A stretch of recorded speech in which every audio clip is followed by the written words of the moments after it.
ambayo inawatoza kodi kwa nguvu zaidi wananchi. Wanaomba mahakama kuharamisha sheria hiyo. Any law that has provisions touching on a function that the fourth schedule as reserved for county governments must be considered by the two houses. If it's a bill that has provisions that don't concern functions of county governments, under Article 109, that bill can be considered by the National Assembly. Question as to what amounts to adequate public participation was addressed in the case of Commission of the Implementation of the Constitution versus Parliament of Kenya and another 2013 EKLR, where it was held that what matters is that at the end of the day, a reasonable opportunity is afforded to members of the public. If my lord looks at the response by the second respondent in 2019, my lords will see that we as an institution of parliament have become more executive than the executive itself. I am saddened to admit, my lord, that when it comes to observance of the constitution and checking on the executive, the judiciary becomes the last bastion. It is of no consolation that we have independent offices and constitutional commissions, because, my lord, as is evident, these two have been browbeaten to submission. Tukiachana na hayo ya sheria ya fedha mwaka 2023, Renson Mulele Igunga anatarajiwa kuapishwa na kuanza kutekeleza majukumu yake katika ofisi ya mkurugenzi mkuu wa mashtaka ya umma DPP. Hatua hii inajiri baada ya bunge la kitaifa kuidhinisha uteuzi wa Renson Mulele kwa mkurugenzi mpya wa mashtaka ya umma. Ofisi ya mkurugenzi mkuu wa mashtaka ya umma DPP imekuwa wazi kwa muda baada ya aliyekuwa mkurugenzi mkuu wa mashtaka ya umma Nurdin Haji kuteuliwa kuongoza huduma ya kitaifa ya ujasusi NIS. Wakiidhinisha uteuzi wake, wabunge wametoa wito kwa Mulele kuhakikisha mfumo wa haki unafanywa kazi na unawafaa wote punde atakapoapishwa kuanza kutekeleza majukumu yake. He was employed in the public service as a registrar and later transferred his services to the office of the Director of Public Prosecutions.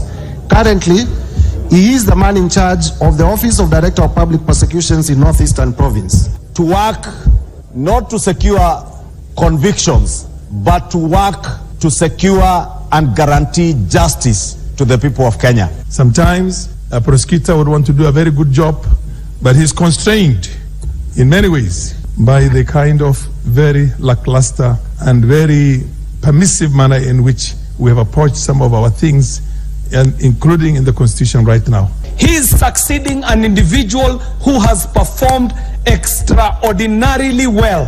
Former DPP Nurdin Haji had a very illustrious time in this office.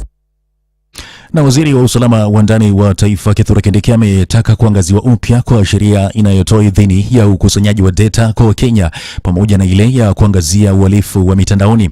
Kindiki anasema kuna mianya ya sheria kuhusiana na mchakato huo wa usajili wa kukusanya data nchini. Kufikia sasa watu 26 wamehojiwa kuhusu shughuli ya kampuni ya Worldcoin, huku vifaa 48 vikitumika katika usajili wa data za Kenya kutoka kwa mboni za macho zao vikizuiliwa na maafisa upelelezi wa makosa jinai DCI, uchunguzi zaidi ukiendelea. Currency should continue to take place without regulation, without the CBK oversight, or we should recognize it and regulate it and move on. The grey situation we are in, our continuous maintenance of a middle ground is not helpful to the country, and it threatens both our security and our sovereignty as a country. Mfanya biashara mmoja mjini Eldoret mwenye ulemavu ni kielelezo kamili kwamba ulemavu haumaanishi ni kukosa uwezo wa kufanya kazi. Mwanahabari wetu Charity Papai amezungumza na mfanya biashara huyo na ametuandalia taarifa ifuatayo. Mfanyakazi huyo wa kuunganisha na kutengeneza vifaa vya chuma kama vile nyundo kwenye mji wa Eldoret alipata ajali ya barabarani mwaka wa 2019. Edward anaeleza kwamba hali haikuwa rahisi baada ya kupata ajali hiyo, kwani alilazimika kujitosa kwenye biashara hiyo ili kuweza kujikimu kimaisha na kusaidia familia yake. Niko na miaka 4 tangu nilipopata ajali, na nilipopata ajali nikakata tamaa kwa maisha yangu sana. Nilifika mahali nikaona hata kuna watu ambao wanapitia hali ngumu hata kuniliko. Nilipoangalia nikaona nami naweza kuwa na kitu ya kufanya, na nikaingia katika sekta ya jua kali. Kukata tamaa ni kama tu bure. Nikajipea moyo sababu mwenyewe niliangalia nikaona niko na familia. Mwanaume huyo mwenye miaka 41 anaeleza kwamba alitelekezwa na jamii lakini hakukata tamaa, kwani watoto wake walikuwa wanamhitaji kushughulikia mahitaji yao kama baba. Amewataka watu wengine wanaoishi na ulemavu kujitahidi na kufanya kazi yoyote na kutotegemea msaada wa mara kwa mara kutoka kwa watu wengine. Na wale watu ambao hawana upungufu wa mwili, unapata mtu amekaa bure, unashindwa mtu sasa kama angekuwa hivyo angefanya namna gani? Naweza eleza wale watu ambao wana udhaifu kama hii yangu. Wengine wamezoea kukaa mahali, anahitaji asaidiwe. Msaada kweli iko, naweza saidiwa, lakini pia kwanza lazima ujitume na umweke Mungu mbele. Bali inawezekana. Ile kitu mtu mwingine anaweza fanya, pia hata wewe ukiwa na upungufu wako unaweza fanya tu. Edward aidha amewaomba wahisani kujitokeza na kumsaidia kuongeza bidhaa anazotumia katika kazi yake ili kumwezesha kupata kipato cha juu na kuimarisha biashara yake. Sisi tunahitaji soko bado, maana soko tulionayo wakati mwingine ni kidogo, haitoshi ile tunahitaji. Material unapata wakati mwingine inakuwa na changamoto. Unapata zimebadilisha bei, inabadilika kila wakati. Kama kuna well-wisher ambaye anaweza kusimama nami tu pia nitashukuru, kwa sababu hata pale unapoangalia haya mashine tulionayo ni manual. Charity Papai, Radio 47, County ya Uasin Gishu. Kauli ya leo. Watu waache tu kweli, saizi mambo imekuwa moto. Watu waache, watu samee kweli saizi. Maisha ni moto, watu usamee saizi. Hii kuongeza hii ushuru 1, 2, 3. President, mimi ni mtu yako lakini tulia. Kauli ya leo. Hatua ya Sam Nyamweya kugombea tena urais wa FKF yazua tumbo joto nchini, huku kikosi cha raga kikitoa nchini Zimbabwe kusaka tiketi ya mashindano ya Olimpiki mwakani. Ili kuzipata taarifa hizi na nyinginezo, kemkem huyu hapa Hassan Mwana Ali na matukio ya spoti. Matukio ya spoti, taarifa kemkem za michezo. Asalamu alaykum na michezo na karibu kwenye matukio ya spoti. Tuanze kwa kuangazia masuala ya raga, ambapo kikosi cha raga cha wachezaji 7 kila upande maarufu kama Shujaa kipo Harare kwenye mechi za kusaka tiketi ya kucheza mashindano ya Olimpiki mwakani huko Paris, Ufaransa.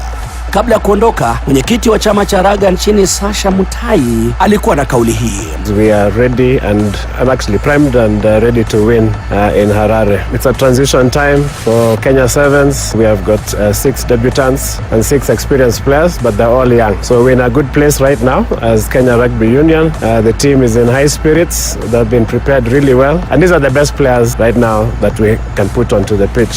We have the team of 18, and any of them can step in. So the team has been chosen, really well. We have had a very competitive sevens SportPesa sevens circuit. Mwingine aliyezungumza ni captain wa timu hiyo Vincent Onyada. On behalf of the team, I would like to say a big thank you for the National Olympic Committee for trying to walk with us through this journey to qualification towards the Paris Olympics. We are very confident with our preparations that we are going to qualify. Afterwards we meet in Paris. Na vyombo mbalimbali vya habari na mitandao vimetawaliwa na taarifa hiyo jana, ambapo aliyekuwa rais wa shirikisho la soka nchini Kenya Sam Nyamweya ametangaza tena kuwania wadhifa wa urais wa FKF, uchaguzi ambao umeratibiwa kuandaliwa Februari mwakani. Nyamweya aliongoza shirikisho hilo hadi kubanduliwa na rais wa sasa Nick Mwendwa.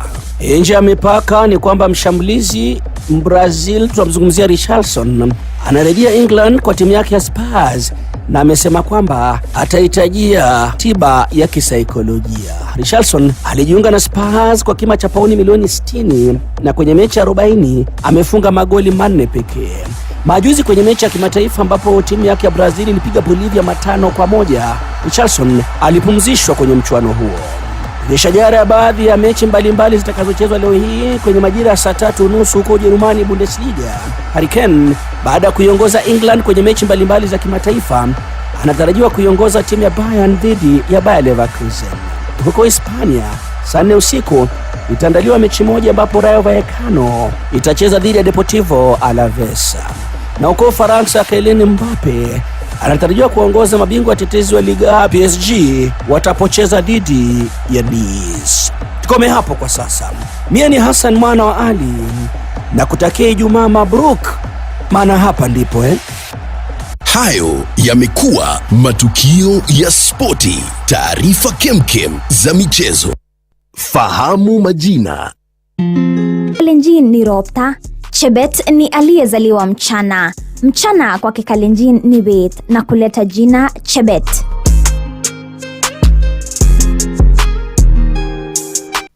Kufikia hapo nakamilisha matukio kwa kina na Radio 47 stesheni inayokuwa kwa kasi zaidi nchini. Ili kupata habari zinazochipuka moja kwa moja katika simu yako, tuma neno matukio kwa nambari 20374. Nambari ni 20374. Pia tembelea vuti wetu wa www.radio47.fm usikilize na kutazama matangazo yetu juu mengi kuhusu vipindi, watangazaji wetu wenye haiba, vile vile Nigeria mitandaoni saa 2 asubuhi.